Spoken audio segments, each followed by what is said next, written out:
स्वतंत्र देख रहे हैं आप, मैं हूं आपके साथ नेहा दुबे। कांग्रेस अध्यक्ष पद के चुनाव से पहले राजस्थान में मुख्यमंत्री बदलने की कवायद गांधी परिवार के लिए सिरदर्द बन गई है। अशोक गहलोत भले ही सामने नहीं आए, लेकिन उनके करीबी विधायकों ने सचिन पायलट के खिलाफ बगावती रुख अपना रखा है।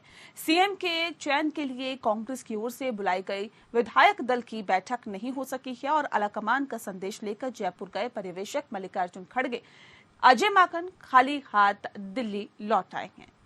ये सिर्फ पायलट नहीं बल्कि सीधे सीधे कांग्रेस हाईकमान के फैसले का विरोध है। इस बीच सचिन पायलट दिल्ली पहुंच गए हैं। उधर अशोक गहलोत ने सोनिया गांधी से बात भी की है और कहा है कि वो कभी भी हाईकमान को चैलेंज नहीं करेंगे। हालांकि जमीन पर हालात कुछ और ही दिखाई दे रहे हैं। एक रिपोर्ट देखें।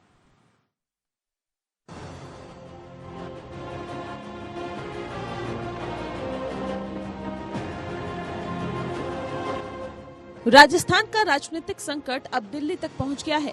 जयपुर से लौटे पर्यवेक्षक अजय माकन और मल्लिकार्जुन खड़गे ने राजस्थान के मौजूदा स्थिति की रिपोर्ट कांग्रेस की अंतरिम अध्यक्ष सोनिया गांधी को सौंप दी है।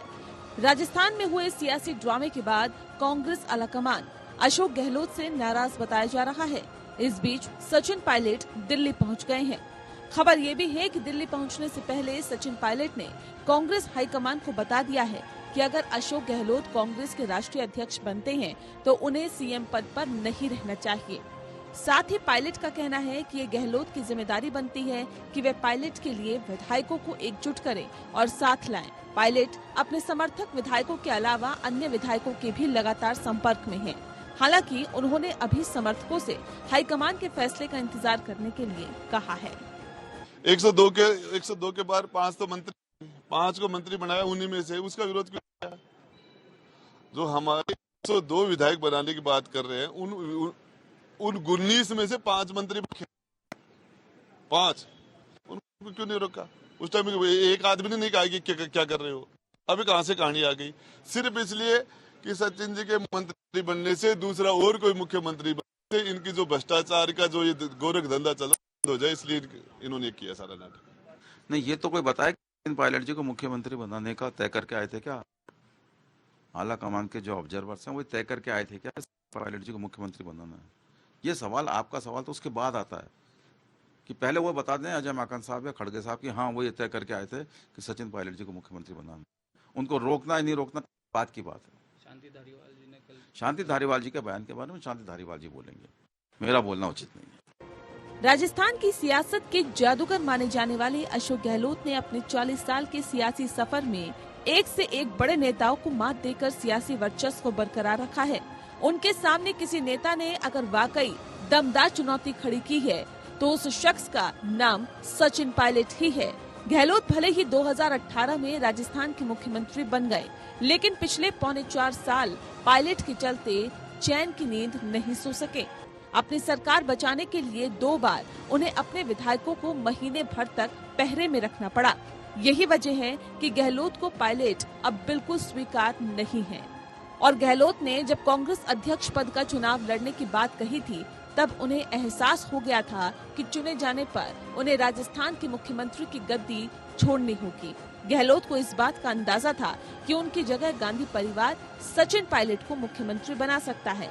यही वजह रही कि अशोक गहलोत इस कोशिश में जुट गए कि राहुल गांधी कांग्रेस की कमान संभाले। इसके लिए उन्होंने बाकायदा प्रस्ताव भी पास कराया और भारत जोड़ो यात्रा में जाकर राहुल गांधी को मनाने की कोशिश की, लेकिन वो तैयार नहीं हुए। उधर पूरे मामले पर बीजेपी चुटकी लेने से बाज नहीं आ रही है। देखिए, जो राजस्थान की स्थिति है वो पूरे कांग्रेस की स्थिति है। कांग्रेस नेतृत्व विहीन है और इसको लेकर के कांग्रेस के लोगों में घोर निराशा है, अनुशासनहीनता है। अब वहां न कोई हाईकमान की सुनने वाला है, सारी इकाइयां अपने में स्वतंत्र हैं और अपने स्वतंत्र ढंग से काम कर रही। और मैं समझता हूँ कांग्रेस का अंतिम फेज है और इस पर बजाय ये भारत जोड़ो यात्रा के अगर जोड़ो प्रयास करते तो शायद इनकी कुछ ताकत बढ़ती। लेकिन आज कांग्रेस बिखर रही है, उसको राहुल गांधी जी संभाल नहीं पा रहे। गांधी परिवार के प्रति वफादारी के चलते अशोक गहलोत कांग्रेस अध्यक्ष का नामांकन भरने के लिए तैयार हो गए, लेकिन राजस्थान में अपने सियासी उत्तराधिकारी के मुद्दे पर पत्ते नहीं खोले। उन्होंने कहा कि कांग्रेस अध्यक्ष का चुनाव जीतकर कोई भी सीएम या मंत्री रह सकता है, लेकिन राहुल गांधी ने उदयपुर संकल्प के तहत एक व्यक्ति एक पद की पैरवी की तो गहलोत ने अपना स्टैंड बदल दिया। हालांकि वो किसी भी कीमत पर पायलट को सीएम की कुर्सी पर नहीं देखना चाहते। सचिन पायलट और अशोक गहलोत के बीच अदावत तब से चली आ रही है जब विधानसभा चुनाव में कांग्रेस का सफाया हो गया था। साल 2014 की शुरुआत में सचिन पायलट को प्रदेश अध्यक्ष बनाया गया। यूपीए सरकार में केंद्र में मंत्री रहे पायलट गांधी परिवार के सीधे संपर्क की वजह से राजस्थान के पुराने नेताओं को ज्यादा महत्व नहीं देते थे। पार्टी के वरिष्ठ नेताओं का सहारा अशोक गहलोत बने थे।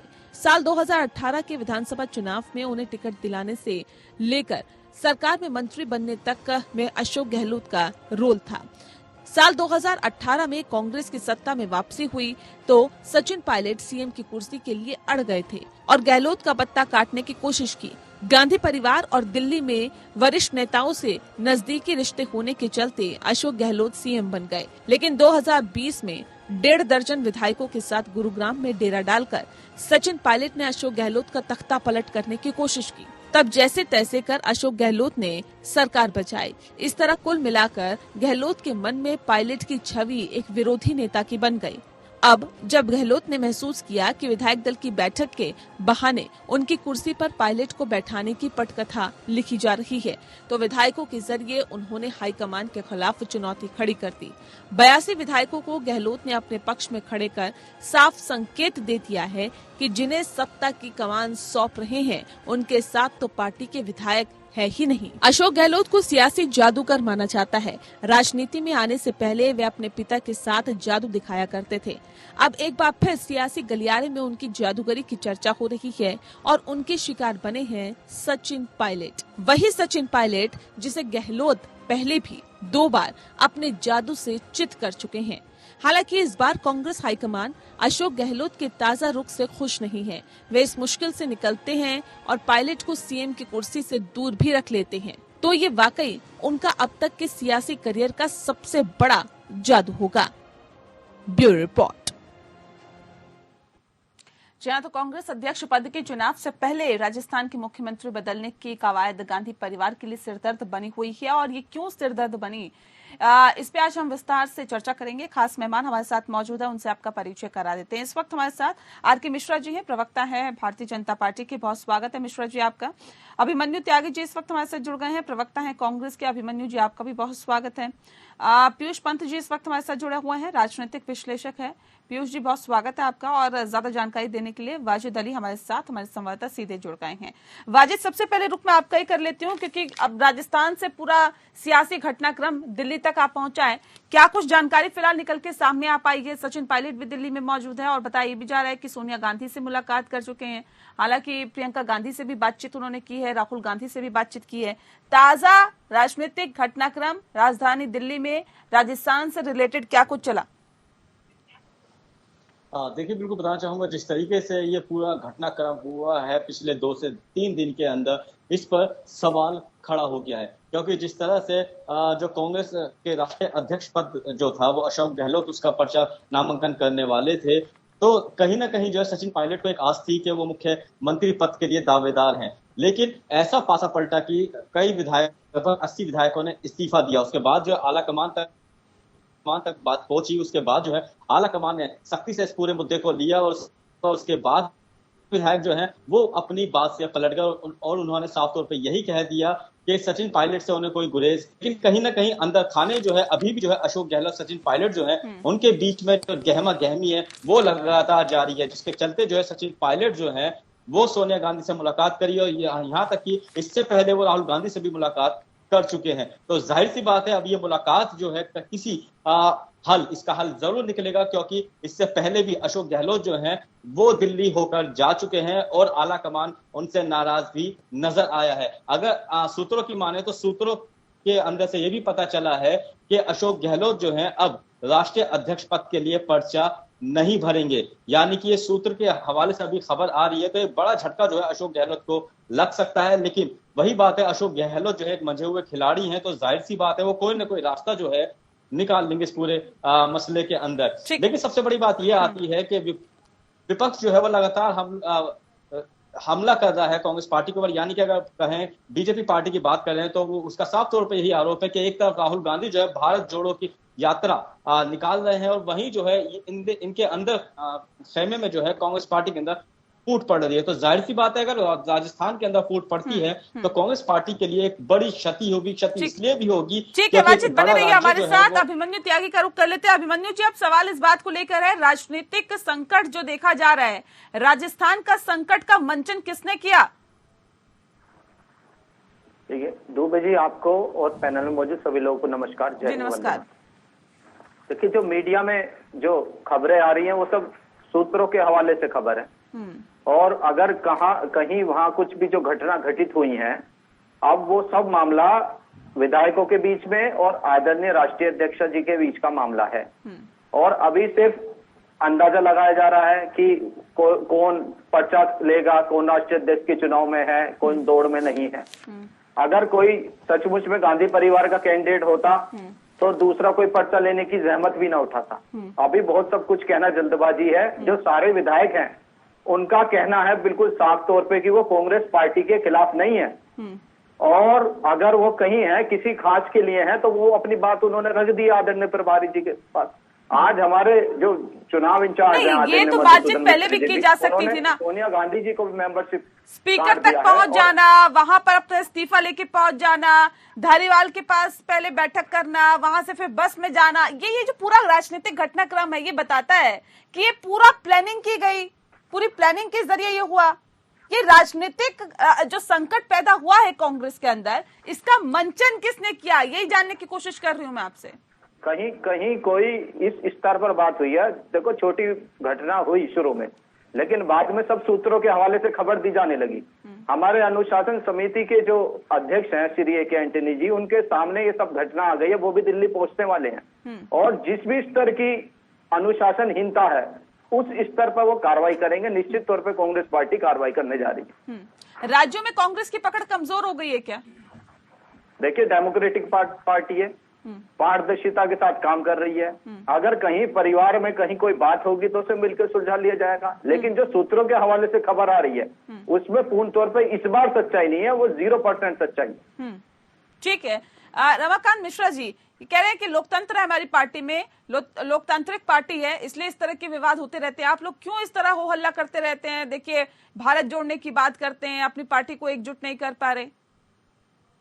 देखिए नेहा जी, यहाँ पर हम लोगों को एक चीज समझने की जरूरत है। देखिए इनका अंदरूनी मामला है राजस्थान के अंदर में कांग्रेस, लेकिन जब जनता के हित की बात होती है तो हम लोग इस तरह की बातों को नजरअंदाज नहीं कर सकते। हमने देखा था पिछले पंजाब में भी देखा था, क्योंकि किस तरह से दो गुट थे, सिद्धू गुट था और कैप्टन साहब का गुट था। यहाँ पर देख रहे हैं गहलोत साहब का गुट है और पायलट साहब का गुट है। तो ये इस संगठन के अंदर में जो अभी दिशाहीन संगठन और नेतृत्व बिल्कुल लचर है। आप बिल्कुल भारत जोड़ो यात्रा जरूर निकाल रहे हैं, लेकिन मुझे लग रहा है तो कम से कम आप अंदरूनी मामलों को पहले जोड़ करके।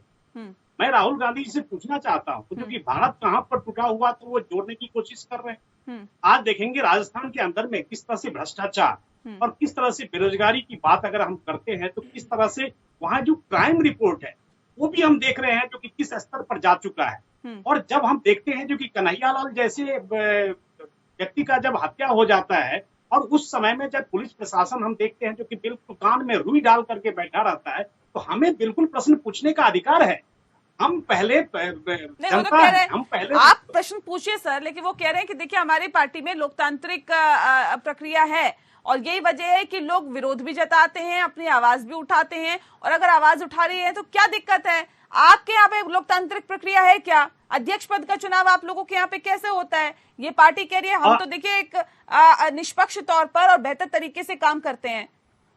अब देखिए यहाँ पर इन्होंने कहा जो कि अध्यक्ष का चुनाव, मुझे लग रहा है जो कि ये आज जो कहने के लिए पर्चे भरे जा रहे हैं, गहलोत साहब हो, चाहे ध्रुव साहब हो, चाहे दिग्विजय जी हो, चाहे कोई भी अन्य कांग्रेस पार्टी का जो भी नेता है, आज अगर पर्चे भरने की बात कर रहे हैं, लेकिन इससे पहले क्या हुआ करता था? मैं तो वो चीज पूछना चाहता हूँ, क्या इससे पहले संगठन का जो होता था, जो चुनाव होता था, अध्यक्ष पद का जो चुनाव होता था, किस तरह की डायनेस्टी पॉलिसी थी संगठन के अंदर में, और किस तरह से दिशाहीन संगठन तो काम करती है। आज देख लीजिए 2 राज्यों में सीमित होकर रह गए हैं। आज 2014 से पहले इनके कितने विधायक थे, मुझे लग रहा है 1200 से 1400 के लगभग करीब विधायक थे। आज इनके पास 400-500 विधायक रह गए हैं। ये तो बहुत बड़ा प्रश्न क्यों लगता है इनके संगठन की। चलिए, आपको तो फायदा मिल रहा है ना इससे फायदा आपको तो मिल रहा है ना। पीयूष पंत जी, ये समझने की यहाँ पे जरूरत है कि ये पूरा राजनीतिक घटनाक्रम अगर हम देख रहे हैं, ये कांग्रेस पार्टी को कहां पर लेके जा रहा है।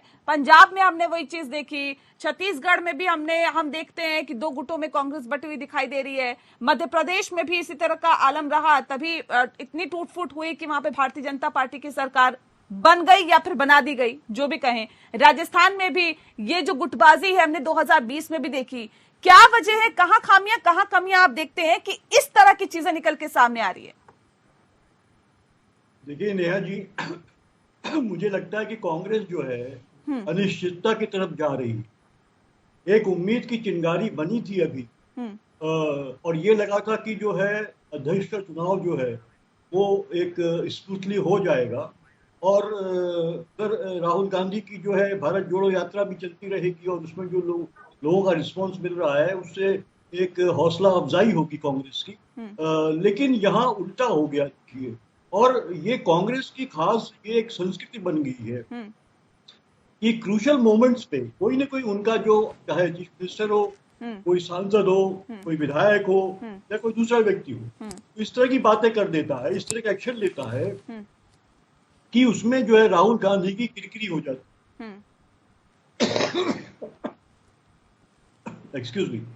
तो यही मुझे देखिए ये लग रहा है कि कांग्रेस के लिए बहुत मुश्किल सॉरी, थोड़ा गले में प्रॉब्लम है।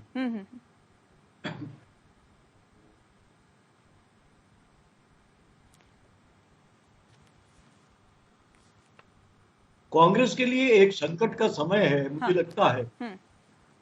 और लगातार देखिए, जो भी विश्वास पात्र ऐसा व्यक्ति जो है जिसको राहुल गांधी का भी और सोनिया गांधी का भी विश्वास पात्र माना जाता हो, और जिससे कोई उम्मीद नहीं की, जिसको कि ये कांग्रेस चाह रही थी कि ये खासकर जो है कि जो आला कमान है वो चाह रहा था अध्यक्ष बनते हुए देखना, वो इस तरह के मूव कर लेगा, ये निश्चित रूप से ये एक बहुत बड़ा झटका है कांग्रेस के लिए। कहीं ना कहीं देखिए, इसमें केंद्रीय नेतृत्व की कमजोरी मैं मानता हूं कि वहां के जो राज्य के जो नेता हैं या कहिए जो मुख्यमंत्री हैं या उस स्टेटस के जो उनके नेता हैं, चाहे आप मध्य प्रदेश में ले लीजिए, छत्तीसगढ़ में ले लीजिए या फिर जो है राजस्थान में ले लीजिए आप, वो कहीं न कहीं केंद्रीय नेतृत्व पे भारी पड़ने लगे। ये सबसे बड़ी कमजोरी है, जो आप चाहे इसकी राहुल गांधी की कमजोरी कह लीजिए या किसी और की कमजोरी कह लीजिए, लेकिन अब जो क्षेत्रीय नेतृत्व है वो कहीं न कहीं केंद्रीय नेतृत्व पे भारी पड़ने लगा है, और उसको जो है कि उसकी बातों को मान भी नहीं रहा है और लगातार उल्लंघन कर रहा है, जैसा कि हमने कल भी देखा इस चीज को देखा। इसके पहले पंजाब में हमने देखा हमने वहाँ कैप्टन जो थे अमरिंदर सिंह जी, वो तमाम चीजों को करते हुए उन्होंने सारा खेल बिगाड़ दिया पूरा का पूरा, जबकि वो बहुत सीनियर वो नेता थे पंजाब में कांग्रेस के, उनको 2 बार मुख्यमंत्री बने वो वहां पे, लेकिन उसके बावजूद वो जो है कि ये सत्ता की चाह में, फिर से कुर्सी में बैठने की चाह में उन्होंने पूरी जो है कांग्रेस को डुबा दिया वहां। यही है मुझे लगता है गहलोत का। देखिए, गहलोत की नाम की चर्चा चल रही थी, लेकिन गहलोत का मन जो है वो अटका हुआ था राजस्थान में। पता नहीं क्यों उनका मन वहां अटका था, जबकि उन्हें एक बड़ा ओहदा दिया जा रहा था और एक जिम्मेदारी दी जा रही थी, लेकिन वो नहीं चाहते कि सचिन पायलट जो है वो जो है वहां पे मुख्यमंत्री बने। सिर्फ ये और ये बात, इसको लेके पूरी कांग्रेस को जो है इन्होंने जो है पीछे ढकेल दिया है, और कांग्रेस को भविष्य को जो है कांग्रेस के भविष्य को के सामने एक बहुत बड़ा प्रश्न चिन्ह लगा दिया। बिल्कुल, बहुत बड़ा प्रश्न चिन्ह लगा दिया। मैं एक बार फिर से रुक कर लेती हूँ अभिमन्यु त्यागी जी का। अभिमन्यु जी, अब सवाल इस बात को लेकर, जिस बात का जिक्र अभी पीयूष जी कर रहे थे कि केंद्रीय नेतृत्व क्या अपनी पकड़ राज्यों पर खोता जा रहा है क्या, और इसकी वजह क्या है, इसके पीछे की मूल वजह क्या है? देखिए, मैंने अभी थोड़ी देर पहले भी कहा, मैं दोबारा दोहरा रहा हूँ कि जो हमारे आदरणीय प्रभारी जी जो राजस्थान में थे, उन्होंने विधायकों से बात करके और उसकी रिपोर्ट आदरणीय राष्ट्रीय अध्यक्ष श्रीमती सोनिया गांधी को दी। अब मामला विधायकों के बीच में और सोनिया गांधी जी के बीच का मामला है, और जो सूत्रों के हवाले से खबर है उसमें फिलहाल कहीं कुछ सच्चाई नहीं है। जहां तक पीयूष साहब जी की बात है, पूर्व में ऐसी बातें रही हैं कि कहीं जो छत्रप रहे हैं, रीजनल छत्रप, उन्होंने मनमानी भी करी, मैं इनकी बातों को मानता हूँ, लेकिन ऐसा मामला तो खुद भारतीय जनता पार्टी के सामने भी आया है। वहाँ रानी बैठी हुई है राजस्थान में, उन्होंने नहीं मानी। उत्तर प्रदेश में आदरणीय मनोज सिन्हा जी मुख्यमंत्री बनने जा रहे थे और बाद में मुख्यमंत्री बन गए योगी आदित्यनाथ जी। तो बातें माननी ना माननी की अलग बात है। मीडिया क्या दिखा रहा है उस पे जो चर्चा हो रही है, जो मीडिया तो सूत्रों वही के दिखा रहा है हवाले जो आपके जो विधायक है वो बोल रहे हैं, 0% सत्यता है। आपके विधायक जो बोल रहे हैं वो दिखा रहा है मीडिया। अभी आपने देखा थी रिपोर्ट में महेश जी क्या कहते हैं। महेश कहते हैं कि देखिए जो केंद्रीय पर्यवेक्षक आए थे वो क्या सोच के आए थे कि सचिन पायलट ही बनेंगे मुख्यमंत्री। तो इतनी बगावत है, इतनी गुटबाजी है, % में अनुशासनहीनता हो रही है, उस पर कार्रवाई करने के लिए के एंटनी जी बैठे हैं। वो नहीं, अगर पहले कार्रवाई हुई होती तो क्या ये नौबत आती कांग्रेस के अंदर? ये जो पंजाब में मामले देखने के लिए मिले या फिर इससे पहले मध्य प्रदेश में देखने के लिए मिला, ये जो अलग अलग राज्यों में इतनी गुटबाजी हो रही है या फिर अनुशासनहीनता हो रही है, अगर वहां पर कार्रवाई होती तो क्या लगता है कि आज ये स्थिति कांग्रेस की राजस्थान में होती क्या? जब कोई परिवार होता है और सदस्यों के बीच में नाराजगी होती है तो उन्हें बाहर तो नहीं निकाला जाता। यह कोई भारतीय जनता पार्टी तो है नहीं कि उनको बाहर निकाल के आडवाणी बना दिया जाए। ये कांग्रेस पार्टी है और यहाँ जन जन की पार्टी है और पूर्ण तौर पे पारदर्शिता रहती है। इस पार्टी में लोकतंत्र है, इसलिए ये जनता से जुड़ी पार्टी है। इसे लोकतंत्र कहेंगे, अनुशासनहीनता कहेंगे? अभी तो आपने कहा कि देखिए अनुशासनहीनता की है कुछ विधायकों ने। जिस स्तर की अनुशासनहीनता है उस पर कार्रवाई होगी। एक एंटनी जी कार्रवाई करेंगे। किस किस पे कार्रवाई होगी? अब ये तो किस स्तर की अनुशासनहीनता है आपको नहीं पता, उस हिसाब से कार्रवाई करेंगे। नहीं, आपको नहीं पता किस स्तर की अनुशासनहीनता है? वो तो प्रभारी जी, वो तो विधायकगण और जो कांग्रेस जन है जिन पे वहाँ की जिम्मेदारी है, वो तो सब वो लोग देंगे। लिखित में जो जांच होगी उस पे जो कार्रवाई होगी वो तो एक एंटनी जी के हाथ में है ना, मेरे हाथ में तो नहीं है। नहीं, इतने विधायकों ने अनुशासनहीनता की है, क्या लगता है कौन कौन से विधायकों की जो अनुशासनहीनता है वो इस हद तक है कि उन पर कार्रवाई होनी चाहिए? दुबे जी इस बात को थोड़ा समझे तो थोड़ा बेहतर होगा। विधायकों का कहना है कि हम कांग्रेस पार्टी के खिलाफ नहीं है, ना हम अनुशासनहीनता कर रहे हैं। हमारी तो एक बात है जो हम अपनी मांग रख रहे हैं, वो ये है कि हम किसी स्पेसिफिक पर्सन के साथ नहीं है। अब इसमें किस स्तर की अनुशासनहीनता है? बात कहाँ रखी जाती है? बात कहाँ रखी जाती है? स्पीकर को इस्तीफा सौंपकर बात रखी जाती है क्या? बात कैसे रखती? बात रखने का तरीका क्या होता है, बताइए, थोड़ा समझाइए। अभी जो अनुशासनहीनता की जो आप बातें कर रही हैं, इसमें कितनी सच्चाई है? ये सिर्फ मीडिया ट्रायल भी है, ये सूत्रों की खबर है, वहां सच्चाई तो कुछ और है ना अभी। और जो स्तर होगा अनुशासनहीनता का उस पर उस स्तर पर कार्रवाई की जाएगी। अशोक गहलोत अगर ये कहते हैं कि देखिए मैं अध्यक्ष जो हैं उनके फैसले को चुनौती नहीं दे रहा हूं, लेकिन सचिन पायलट ने बाकी किसी को बना दीजिए, इन 82 विधायकों में से किसी को बना दीजिए, तो ये क्या है? ये गुटबाजी नहीं है, ये लोकतांत्रिक प्रक्रिया है, ये लोकतांत्रिक है क्या? लोकतंत्र है क्या पार्टी में? ये क्या है? इसे क्या कहेंगे आप? वहां तो बोलने की हिम्मत भी नहीं हो पाती है कि मनोज सिन्हा जी आते हैं काशी विश्वनाथ मंदिर में पूजा अर्चना करने लगते हैं, आदरणीय मोदी जी और अमित शाह जी उनको भेजते हैं और इधर वो आरएसएस को पकड़कर योगी आदित्यनाथ जी मुख्यमंत्री बन जाते हैं। लेकिन जो सूत्रों की खबर जिस तरह से चलाई जा रही है उसमें अगर सच्चाई थोड़ी बहुत भी होती इस तरह से, उन्होंने अपनी विधायकों ने अपनी किसी पर्सन के लिए अगर अपनी बात रखी है और किस स्तर पे वो अनुशासनहीनता है उसको तय करेगा आला कमान, और वो कांग्रेस पार्टी के खिलाफ नहीं है। ठीक है मिश्रा जी, जवाब दीजिए। कह रहे हैं कि दूसरों पर उंगली उठाने से पहले अपने गिरेबान में भी झांक लेना चाहिए कि आपकी पार्टी में क्या हो रहा है, क्या नहीं हो रहा है। अपने गिरेबान में तो झांकिए पहले। अभी मैं दुबे जी एक मिनट कंप्लीट कर लूं मैडम। अगर कुछ अनुशासनहीनता होती तो एक धड़ा अलग हो चुका होता, 2 धड़े अलग हो चुके होते, उनका कुछ नाम हो चुका होता कि वो अलग बन गए। वो कांग्रेस पार्टी में है सब लोग। ठीक है, एक सेकंड, मैं वाजिद का रुख कर लेती हूँ, मैं लौटती हूँ मिश्रा जी। वाजिद, सवाल इस बात को लेकर है, ये भी कहा जा रहा है कि देखिए कि एंटनी अब इस पूरे मामले को देखेंगे, हालांकि वो खुद भी दिल्ली में मौजूद है कि एंटनी, क्या कुछ जानकारी अभी तक निकल के सामने आ पाई है कि कौन कौन से विधायकों पर एक्शन हो सकता है?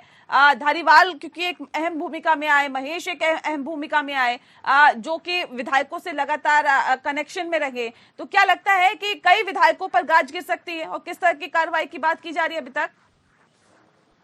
देखिए, मैं बिल्कुल बताना चाहूंगा जिस तरीके से पूरा मामला है, ये पूरा मामला जो है लगातार बढ़ता जा रहा है। और इसके अंदर ए के एंटनी जो है वो कार्रवाई करने की बात तो कर रहे हैं, लेकिन इससे पहले भी हमने देखा था कि अजय माकन राजस्थान गए थे और परमेश्वर जो राजस्थान गए थे, उनकी किसी विधायकों ने बात नहीं मानी और वहां से वो बेरंग होकर दिल्ली लौटे थे और आकर उन्होंने आला कमान से शिकायत की थी। शिकायत करने के बाद जो है आला कमान सख्त हुआ, उसके बाद जो वहां की जो रणनीति है उसे थोड़ा तब्दील किया गया। अब ये कमान जो है ए के एंटनी के हाथ में दी गई है। अब देखने वाली बात तो यही होगी कि ए के एंटनी जो है पूरे मसले को कैसे निपटाते हैं, क्योंकि ए के एंटनी जो है जो वहां के विधायक है उन पर ज्यादा सख्त कार्रवाई भी नहीं कर सकते वो। उसकी वजह ये है क्योंकि राजस्थान ही एक ऐसा राज्य बचा है कांग्रेस पार्टी के पास जहां के ज्यादा विधायक जो है गिनती में आते हैं। अगर वो भी नाराज हो जाते हैं तो ये राज्य भी जो है कांग्रेस के हाथ से चला जाएगा। रूप नारायण, आपसे समझना चाहेंगे, आपसे जानना चाहेंगे कि अभी फिलहाल क्योंकि पूरा सियासी घटनाक्रम कहीं ना कहीं हमने राजस्थान में देखा, वो दिल्ली तक भी ट्रांसफर हो चुका है, लेकिन विधायक और तमाम जो नेता हैं अभी भी राजस्थान में मौजूद हैं। ऐसे में आज किस तरह का सियासी घटनाक्रम देखा गया? मैं बताना चाहूंगा कि आज राजस्थान मुख्यमंत्री के यहाँ जो लगभग 20 MLA पहुंचे, उनमें कुछ मंत्री भी थे, उन्होंने आपस की मंत्रणा की। इसी बीच दोपहर बाद सचिन पायलट जी राजस्थान से दिल्ली के लिए निकले, सोनिया गांधी से उनकी बात हुई, तब उसके बाद वो यहाँ से रवाना हुए जी। अशोक गहलोत अपने लोगों से मंत्रणा कर रहे हैं। 20 विधायकों के साथ कुछ मंत्रियों से जाकर आज चर्चा करें आपस में कि आगे की क्या कार्य योजना रहेगी। फिलहाल मुख्यमंत्री अशोक गहलोत जो है वो वॉट एंड देखो और इंतजार करो की नीति पर कार्य कर रहे हैं। बिल्कुल ठीक है, आप बने रहिए रूपनारायण हमारे साथ। लेकिन आर.के. मिश्रा साहब, जिस बात को अभी थोड़ी देर पहले अभिमन्यु जी बता रहे थे, उसी पे जवाब दे दीजिए, उसके बाद मैं इनकी बातों को आगे बढ़ाती हूँ। देखिए नेहा जी, यहाँ पर देखिए इस तरह की जो घटनाएं होती हैं, भले ही अभिमन्यु जी ये कहें जो कि ये मीडिया ट्रायल है और मीडिया नहीं, वो कह रहे थे कि भारतीय जनता पार्टी में लोकतांत्रिक प्रक्रिया नहीं है, वहां लोकतंत्र को बिल्कुल धता बता दिया जाता है।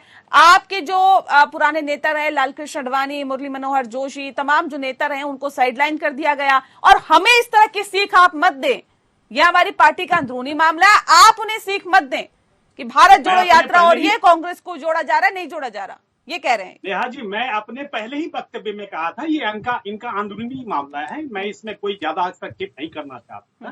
लेकिन जब जनता के हित के मुद्दे की बात आती है तो हमें इनके अंदरूनी मामले नहीं बल्कि हमको जनता के हित को भी देखना पड़ता है। खास करके जब ये कहते हैं संगठन के अंदर में लोकतंत्र की बात करते हैं, तो ऐसे ही ये पार्टी सबसे बड़ी,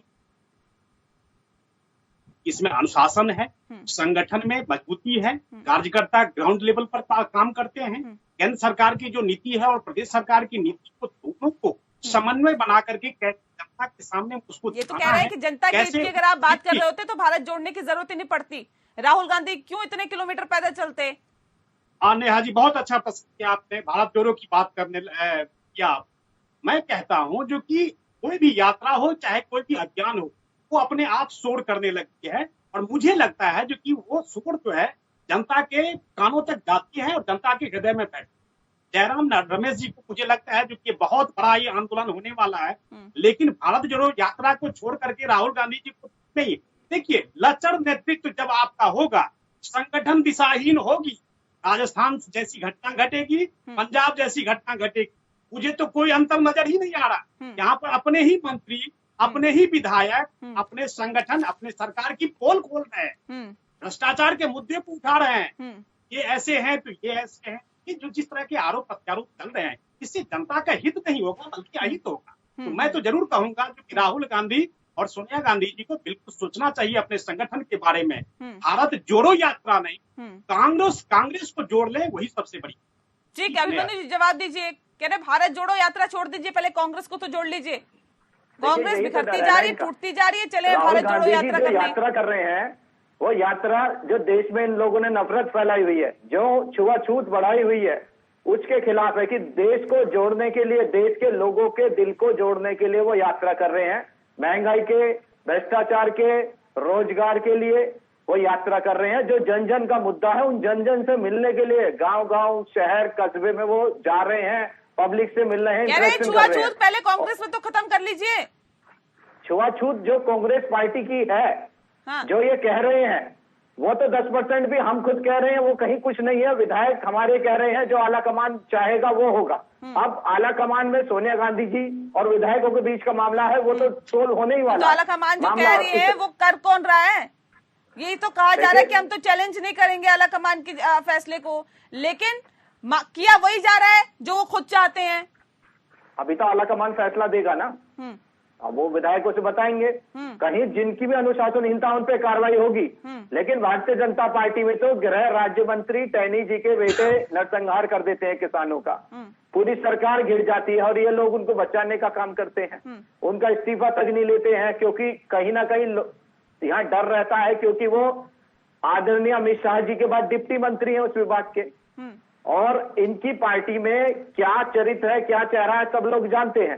कांग्रेस पार्टी में इस तरह से हिटलरशाही नहीं है, ये परिवार है, और परिवार में देखिए कहीं कुछ बातें होती हैं, कोई बात अगर होगी तो बैठकर सुलझा ली जाती है, और यही लोकतंत्र में यही खूबसूरती है। मुखिया की सुनी नहीं जाती परिवार में। मिश्रा जी जल्दी से मुखिया रखिए की बात। तो सुनी जा रही है। देखिए नेहा जी, यहाँ पर मनी भी कह रहे थे, मैं कह रहा हूँ खास करके कांग्रेस के अंदर में अभी बहुत ही ज्यादा अटेंशन और मोटिवेशन की जरूरत है, जो ये नेतृत्व कर सकता है। अब आप देख रहे हैं जो कि कांग्रेस अध्यक्ष किस तरह से अपने संगठन को किस तरह से अपनी पकड़ बनाए हुए हैं। प्रभारी जिसको नियुक्त करते हैं वो प्रभारी खाली हाथ लौट करके आ जाते हैं, उनके वो मामला सुलझा नहीं पाते। तो कहने का मतलब ये है जो कि कम से कम संगठन और पार्टी को बेहतर बनाने की कोशिश करें, क्योंकि मैं तो मान लीजिए जो कि पक्ष में हूँ, केंद्र में हूँ और प्रदेश में विपक्ष में हूँ, लेकिन मैं भी फिर भी सलाह देता हूँ। इतनी बेहतर स्टडी सर आपने कांग्रेस पे कर रखी है, भारतीय जनता पार्टी पे करते तो ज्यादा अच्छा रहता।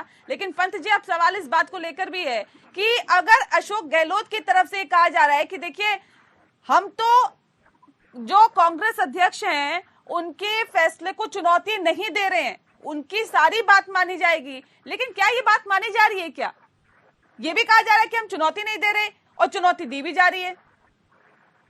देखिए नेहा जी, ये मजाक है, मैं इसको मजाक कहूंगा। ये साफ दिख रहा है कि आपने पूरी नेतृत्व की किरकिरी करा डाली पूरी की पूरी, और फिर आप कह रहे हैं कि हमारी पूरी आस्था है नेतृत्व में और संगठन में आस्था है। आपने तो एक ऐसे क्रूशियल पॉइंट पे, जहां की जो है एक तरफ जो है राहुल गांधी पूरी भारत जोड़ो यात्रा निकाल रहे हैं और संगठन को मजबूती मिले, उसमें दोबारा लाइफ आए, उसके अंदर एक ऊर्जा फिर से आए, उसके अंदर ये कोशिश कर रहे हैं। वहां दूसरी तरफ जो जिम्मेदार नेता हैं, मतलब गहलोत ऐसे वैसे नहीं नेता हैं, गहलोत जो है कि बड़े पदों पर रह चुके हैं, खासकर जो है सोनिया गांधी और राहुल गांधी दोनों के करीबी माने जाते हैं। उनको जो है एक पार्टी के अध्यक्ष के रूप में देखा जा रहा था केंद्रीय नेतृत्व के द्वारा, और वो इस तरह का मूव चल देते हैं, क्योंकि देखिए ये कोई विधायकों के द्वारा नहीं किया गया था। इसके पीछे साफ साफ देखिए हर कोई, आप भी समझ गई होंगी, मैं भी समझ गया, मिश्रा जी भी समझ गए होंगे, हर कोई, और मुझे लगता है कि जो कांग्रेस के प्रवक्ता अभिमन्यु जी वो भी समझ गए होंगे कौन खेल रहा है इसके पीछे। निश्चित रूप से जो है कि वो गहलोत का ही खेल था, और गहलोत दिखाना चाहते थे कि देखिए अगर राजस्थान में चलेगी तो मेरी ही चलेगी और मेरा ही व्यक्ति वहां पे होगा, या तो मैं रहूंगा नहीं तो मेरा व्यक्ति रहेगा। और सचिन पायलट से उन्होंने एक दुश्मनी पाल ली है। तो देखिए पार्टी में दुश्मनी किसी से नहीं पाली जाती है, आपका विरोध हो सकता है, लेकिन अंत में जो है हित होता है वो पार्टी का हित ऊपर होता है, सर्वोपरि होता है पार्टी का हित है। लेकिन यहाँ हमें दिखाई दे रहा है कि आप बात तो करते हैं कि साहब आला कमान की मानेंगे, विधायक कह रहे हैं कि हम तो जो है पार्टी की मानेंगे, लेकिन आप मान कहाँ रहे हैं? आप जाके जो है स्पीकर के यहाँ जाके इस्तीफे दे रहे हैं, ये कौन सी बात हुई? ये कहाँ मान रहे हैं? लेकिन ये इसमें भी कोई दो राय नहीं है पंत जी, जिस तरह से अशोक गहलोत है जाहिर तौर पे मंजे हुए खिलाड़ी है, लेकिन अगर चुनौती दी है किसी ने उन्हें तो सचिन पायलट ही है, जिन्होंने अशोक गहलोत को पद पे रहते हुए भी दिन रात बेचैन रखा। निश्चित रूप से देखिए जी, देखिए चुनौती है, लेकिन सवाल चुनौती का नहीं है। देखिए पार्टी के अंदर चुनौतियां नहीं दी जाती हैं, पार्टी के अंदर एक समझदारी के साथ काम किया जाता है, और आज नहीं तो कल आपको मौका मिलेगा ये समझ के काम किया जाता है। आप चुनौती दे के फायदा क्या होगा? आपको चुनौती दी थी, पहले आपको याद होगा कि पहले भी जो सचिन पायलट जो आके यहाँ रुक गए थे 22 विधायकों के साथ जो है और बगावत करती थी, तो हासिल क्या हुआ उन्हें? कुछ हासिल नहीं हुआ उन्हें, और पार्टी की किरकिरी हुई वहां पे, पार्टी बदनाम होती है, पार्टी कमजोर होती है। ये नेताओं को समझना चाहिए। आप जो है चुनौती अपने ही संगठन के अंदर देंगे तो अब इलेक्शन है तो लड़िए इलेक्शन, यहाँ पे आइए, खुल के आइए, बिल्कुल इलेक्शन करवाइए, वहां लड़िए, जो ज्यादा लोकप्रिय है वो सामने आ जाएगा। और इस तरह से आप जो है दूसरे की काट करेंगे तो निश्चित, लेकिन इसके लिए मैं मानता हूं कि देखिए केंद्रीय नेतृत्व की भी कमजोरी है कि वो समय रहते चीजों को सुलझाता नहीं। कांग्रेस की सबसे बड़ी कमजोरी है कि समय रहते जो है वो चीजों को सुलझाते नहीं है। कांग्रेस सुलझाते नहीं और एक्सेप्ट भी नहीं करते हैं कि देखिए यहाँ पे दिक्कतें हैं, कह रहे सारे सूत्रों के हवाले से खबरें आ रही है, कुछ उसमें सच्चाई नहीं है। जिसने एक आधे विधायकों ने इस तरह से अनुशासनहीनता की है उन पर कार्रवाई होगी, लेकिन रूपनारायण हमारे साथ लगातार बने हुए जो कि पल पल की अपडेट हम तक पहुंचा रहे थे और पूरे सियासी घटनाक्रम पे नजर रखे हुए थे। रूपनारायण, जरा तफसील से समझा दीजिए। अभिमन्यु त्यागी जी भी हमारे साथ जुड़े हुए हैं, कांग्रेस के नेता हैं। बता दीजिए कल तक का, परसों तक का ये जो सियासी ड्रामा था ये कैसे शुरू हुआ, कैसे आगे तक पहुंचा, कैसे विधायक स्पीकर तक पहुंचे और अपना इस्तीफा लेकर पहुंचे, ये कैसे चला पूरा सियासी ड्रामा, जरा इनको भी बता दीजिए। डेट हम तक पहुंचाने के लिए रूपनारायण, चलिए आपका रुख कर लेते हैं। अब सवाल इस बात को लेकर भी है कि जो 2 और नामों को सुझाया जा रहा है अध्यक्ष पद के लिए, क्या अभी तक खुलासा हो पाया है क्या इस बारे में? नहीं, अभी कोई सुझावों का यहाँ से खुलासा नहीं हो पाया है। इसलिए रविवार से जब ये सारा ड्रामा शुरू हुआ तो उससे पहले पर्यवेक्षक जब वहां से अजय माकन और खड़गे साहब रवाना हुए, उस टाइम अशोक गहलोत से बात करके ये कहा गया कि सीएम हाउस में विधायकों की मीटिंग लेनी है और एक रिजोल्यूशन, एक लाइन का पास करना है कि जो भी हाईकमान चाहेगा वो हमें मंजूर होगा। लेकिन ये चीज जब अशोक गहलोत तक पहुंची कि यहाँ माकन आ रहे हैं, वो सीएम पायलट को बना सकते हैं और हाईकमान की तरफ से हरी झंडी सीएम उसको सचिन पायलट को मिल चुकी है। सचिन पायलट वहाँ जिस तरीके से जा रहे थे, उनकी बॉडी लैंग्वेज थी, वो लोगों से मिल रहे थे, विधानसभा में लोग सारे विधायकों से मिल रहे थे, अदर पार्टी के विधायक जो थे गहलोत गुट के, उन विधायकों से भी वो चर्चा कर रहे थे आपस में। तो ऐसा एटमॉस्फेयर बन गया था कि शायद सचिन को सीएम बना दिया जाए। इस चीज को लेकर एक सोची समझी रणनीति के तहत ये पहली बार हुआ है कि हाईकमान को सीधे चैलेंज किया गया कि जो विधायक दल की बैठक बुलाई गई उसके पैरेलल एक सीनियर लीडर जो शांति धालीवाल जी है, उनका 50 साल का राजनीतिक अनुभव है, वो अपने घर पे सारे विधायकों को बुलाकर पैरेलल मीटिंग करते हैं और विधायक दल की बैठक में नहीं जाते हैं और वहाँ ये दबाव डालते हैं 3 मंत्री जाके ऑब्जर्वरों पे कि सब सीएम आप जो है 102 विधायक जो अशोक गहलोत के साथ हैं उनमें से बनाए। पहले मुख्यमंत्री अशोक गहलोत को राष्ट्रीय अध्यक्ष बनने के बाद ही सीएम की चर्चा की जाए। अगर सीएम किसी को बनाया जाता है तो वो सचिन पायलट और उसके साथियों के अलावा किसी को बनाया जाए। वो 3-4 शर्तें उन्होंने रख दी। उन 4 शर्तों को रखने का मतलब था कि सीधे सीधे वो हाईकमान को चैलेंज कर रहे थे। सारा ड्रामा जो वहां से शुरू हुआ, उस ड्रामे के बाद अशोक गहलोत वापस वहां जाके उनसे मिल रहे हैं, ऑब्जर्वरों को कह रहे हैं कि साहब विधायक आज जो है मेरे मुट्ठी में नहीं है, मेरे कहने पे नहीं चल रहे हैं, विधायक अपनी अपनी राय रख रहे हैं। बिल्कुल, ये पूरा घटनाक्रम हुआ सोची समझी साजिश, पूरी रणनीति के तहत। ठीक है, बिल्कुल सोची समझी रणनीति के तहत ये सारा खेल था। क्योंकि अशोक गहलोत को जादुई रणनीतिकार कहा जाता है कि राजनीति में अशोक गहलोत का यहाँ कोई हाथ नहीं पकड़ता राजस्थान में। और वो ये चाह रहे थे कि मैं चाहे दिल्ली रहूं चाहे और कहीं रहूं, लेकिन राजस्थान से मैं जुड़ा रहूंगा, राजस्थान मेरे हाथ में रहेगा। अगर यहाँ कोई सीएम बनेगा तो मेरी इच्छा का बनेगा। बिल्कुल, और अगर सचिन पायलट सीएम बन जाते हैं तो जाहिर तौर पे उनके हाथ से पूरी तरह से कमान राजस्थान की निकल जाएगी, जो कि अशोक गहलोत नहीं चाहते। अभिमन्यु जी, अब सवाल ये है कि बगावत इस कदर बढ़ चुकी है कि प्रियंका गांधी की भी इस बगावत में एंट्री हो गई। उन्हें भी गहलोत खेमे के विधायकों को समझाने और कहीं ना कहीं उन्हें दबाने की जिम्मेदारी, उन्हें शांत करने की जिम्मेदारी दी गई है। देखिए, जिस भी स्तर का अनुशासनहीनता बनी है इसमें, और इसमें जो कार्रवाई होगी वो आलाकमान करेगा। जहां तक देखिए नाराज विधायकों की बात है कि वो कांग्रेस पार्टी से अलग जा रहे हैं, वहां कहीं कोई धड़ा अगर बना हो, कहीं पार्टी छोड़ के जा रहा हो कोई, तो वो सब बातें अभी कहीं कुछ सामने नहीं आई। अभी बहुत सारी चीजों का सिर्फ अंदाजा है। उन्होंने कुछ अपनी बातें रखी। देखिए, विधायकों को भी बोलने का, अपनी बात रखने का अधिकार है। उन्होंने अपनी बात रखी, वो ऊपर पहुंची और वहां सोनिया गांधी जी अब तय करेंगी। जितनी अनुशासनहीनता जिन भी बड़े नेताओं ने करी है और जिस स्तर की करी है, उस सब पे कार्रवाई होगी। जहां तक गांधी परिवार की बात है तो जो सोनिया गांधी जी की राय होगी वही प्रियंका गांधी जी को भी माननी होगी, वही अशोक गहलोत जी को भी माननी होगी और वही किसी को भी माननी पड़ेगी। अच्छा, ये बताइए कि अशोक गहलोत से नाराज है क्या हाईकमान? देखिए, हाईकमान की नाराजगी की बात नहीं है। बात यह है कि जो अनुशासनहीनता हुई है, जिस स्तर की हुई है, उसकी जांच ए.के. एंटनी जी करेंगे। जिस स्तर की अनुशासनहीनता हुई है उस पर कार्रवाई होगी। अगर उनकी गलती बड़ी मानी जाएगी तो उस हिसाब से पार्टी उन पर कार्रवाई करेगी, नहीं मानी जाएगी तो कोई कार्रवाई नहीं होगी। ठीक है पीयूष पंत जी, अभी अशोक गहलोत कैंप जो है वो वेट एंड वॉच की स्थिति में देखा जा रहा है कि अभी इंतजार करेंगे और फिर देखेंगे कि आगे उनको किस तरह की रणनीति अपनानी है। हालांकि इसके लिए जैसा कि बता रहे थे रूप नारायण, इससे पहले बैठक भी हो चुकी है अशोक गहलोत की तमाम विधायकों के साथ। क्या लगता है ये अब राजस्थान की जो सियासत है वो किस करवट जा रही है? देखिए नेहा जी, अब इसमें जो है बीजेपी की एंट्री भी हो सकती है, क्योंकि ये तो तय है कि अब अशोक गहलोत जो है वो तो जो है कि अध्यक्ष नहीं बनेंगे। उनको अब हाईकमान नहीं चाहेगा कि बने, क्योंकि विश्वास उन्होंने तोड़ दिया है, तोड़ दिए बिल्कुल। तो निश्चित रूप से, और वो सचिन पायलट को भी मुख्यमंत्री नहीं होने देंगे राजस्थान में। तो पूरा जोर उनका लगेगा कि वो वहां बने रहे, चाहे केंद्रीय नेतृत्व कमजोर हो या जो है नाराज हो न हो, लेकिन केंद्रीय नेतृत्व भी नहीं चाहेगा कि जो है कि हमारी अवमानना करके जो है कि जो वहां पे जो वहां का मुख्यमंत्री जो है बना रहे उस तरीके से।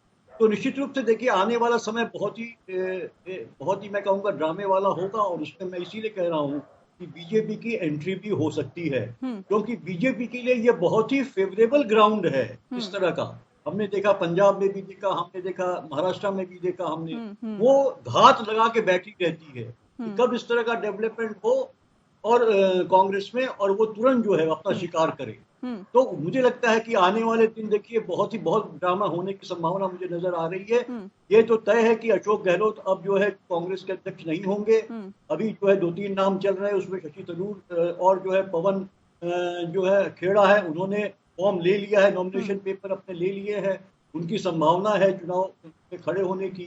और भी नाम चल रहे हैं, दिग्विजय सिंह का नाम चल रहा है, कमलनाथ जी को बुलाया गया है, उनका भी चल रहा है। बहरहाल अशोक गहलोत की अब जो है उनका नंबर कट जाएगा, क्योंकि उन्होंने बहुत बड़ा झटका कांग्रेस को दिया है। चाहे वो कितना भी कहते रहे मैंने नहीं किया है, मेरा इंटेंशन नहीं है, मैं पार्टी के साथ वैसे ही लॉयल हूँ, लेकिन अब उन्होंने बहुत कर दी, बड़ा झटका दिया है। बिल्कुल ठीक है मिश्रा जी, ये जिस बात का जिक्र अभी पंत जी कर रहे हैं, क्या लगता है कि अब कांग्रेस भारतीय जनता पार्टी के लिए कांग्रेस ने एक बेहतर विकल्प दे दिया है, या फिर यूं कहें कि एक बेहतर ग्राउंड तैयार कर दिया है कि आइए अब आप बैटिंग करिए? देखिए नेहा जी, यहाँ पर पीयूष जी की एक बात पर मुझे भी हंसी आ गई जब उन्होंने कहा जो कि बीजेपी घात लगा करके बैठी, तो मुझे हंसी आ गई। मैं उस चीज को ज्यादा ये नहीं, हंसी क्यों आ गई सर? महाराष्ट्र में भी तो ऐसे ही हुआ, मध्य प्रदेश में भी तो ऐसे ही हुआ कैसा था? शब्द जो किया वो मुझे थोड़ा सा ये लगा जो कि हाँ हो सकता है, उनका विश्लेषण है, हमसे सीनियर है। देखिए बीजेपी की एंट्री, आप जहां तक बात है जनता के हित के मुद्दे, जहां पे भी बात आएगी जनता के हित की बात आएगी, हम वहां पर खड़े, चाहे वो कांग्रेस शासित कोई भी प्रदेश हो, चाहे किसी के भी शासित प्रदेश, जनता के हित की रक्षा करने के लिए हम सदैव तत्पर, चाहे वो केंद्र हो, चाहे प्रदेश, चाहे वो राजस्थान हो, चाहे छत्तीसगढ़ हो, चाहे कोई भी प्रदेश। कांग्रेस पार्टी कह रही है कि जनता के हित और जनता के हित की आप लोग बात करते हैं। महंगाई अपनी चरम पर है, बेरोजगारी बढ़ती जा रही है, अर्थव्यवस्था कहां पहुंच गई ये आपको पता होना चाहिए। प्रधानमंत्री नरेंद्र मोदी प्रधानमंत्री बनने से पहले जब तक वो गुजरात के मुख्यमंत्री थे, बड़े बड़े वादे करते थे, बड़े बड़े दावे करते थे, लेकिन जब प्रधानमंत्री बन गए, अब उनके हाथ में चीजें हैं तो वो धरातल पर नहीं उतार पा रहे। आप जनता के हित की बात कर रहे हैं सर। नेहा जी मुझे 10 सेकंड दीजिएगा। मैं ये कह रहा हूँ कि जनता के से जो दावे किए गए थे और प्रधानमंत्री जी ने जो दावे किए थे उसको बिल्कुल धरातल पर उतार करके रखा है। आज अगर देखेंगे देश की जो आर्थिक स्थिति है, उसकी जीडीपी है, आप महंगाई दर की बात कर रहे हैं, अगर आप देखेंगे वैश्विक तुलना करेंगे तो सबसे बेहतर आज वैश्विक तुलना क्यों करें सर? भारत की बात करिए ना, फिर वैश्विक तुलना करिए। इसलिए कह रहा हूँ क्योंकि जब आपके देश के अंदर में कोई भी चीज प्रभावित होता है, जब वैश्विक स्तर पर कोई भी परिवर्तन होता है, हमने सब देखा। आज कोरोना काल को लेकर के आप देखेंगे तो भी भारत नहीं, आप कह रहे हैं देखिए जनता के हित की बात होगी तो हम राजस्थान में भी एंट्री करेंगे, लेकिन फिर भी जनता के हित यहाँ पे क्यों नहीं देखा जाता सर? यहाँ भी देखी गई है। कहाँ देखा जा रहा है बताइए, कहाँ देखा जा रहा है? आप देखेंगे कि अभी भी मैं कह रहा हूँ कांग्रेस के समय में जो महंगाई दर था 9 बार डबल डिजिट में रहा था और 21 महीने तक डबल डिजिट में रहा था। आज फिर भी हम 7% की बात कोरोना आप कोरोना के नाम की माला जब देते हैं सर, कोरोना से पहले अर्थव्यवस्था का क्या हाल था उस पर अगर मैं जाऊंगी तो बहुत डिटेल में ये डिबेट चली जाएगी, मेरे पास वक्त की भी कमी है।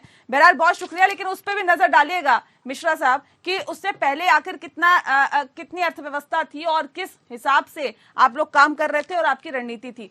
जाहिर तौर पे अभी फिलहाल जो हम बात कर रहे हैं वो यही कि आखिर जो राजस्थान है, राजस्थान में जो कांग्रेस पार्टी है उसके लिए जो मुश्किलें हैं वो जाहिर तौर पे बढ़ती हुई दिखाई दे रही है। प्रियंका गांधी की भी एंट्री हो गई है, प्रियंका गांधी इसे कैसे संभालेगी? राहुल गांधी भी कहीं ना कहीं भारत जोड़ो यात्रा पर तो निकले हुए हैं, लेकिन नजर राजस्थान पर ही है। सोनिया गांधी भी इसको संभालने की कोशिश कर रही हैं। हालांकि ए.के. एंटनी भी अनुशासन समिति के अध्यक्ष है, जाहिर तौर पे देख रहे हैं, और जिसने भी अनुशासनहीनता की है उसके खिलाफ कार्रवाई होगी ऐसे कहा जा रहा है। लेकिन क्या ये जो पूरा सियासी पचड़ा है कांग्रेस का वो सिमट जाएगा? क्योंकि राजीव शुक्ला का ये कहना है कि महज 2 दिन में ये पूरा जो राजनीतिक घटनाक्रम है वो सही ट्रैक पर आ जाएगा, सही ट्रैक पर कांग्रेस आ जाएगी और पहले की तरह की जो चीजें हैं वो स्मूथली चलने लगेगी। लेकिन इसी पर सबकी निगाहें हैं और जाहिर तौर पर देखने वाली बात होगी क्या ये एक मौका भारतीय जनता पार्टी को मिल गया है कि वो अपनी एंट्री कर ले या फिर कांग्रेस वाकई संभल पाएगी। लोकतंत्र में फिलहाल इतना ही। नमस्कार।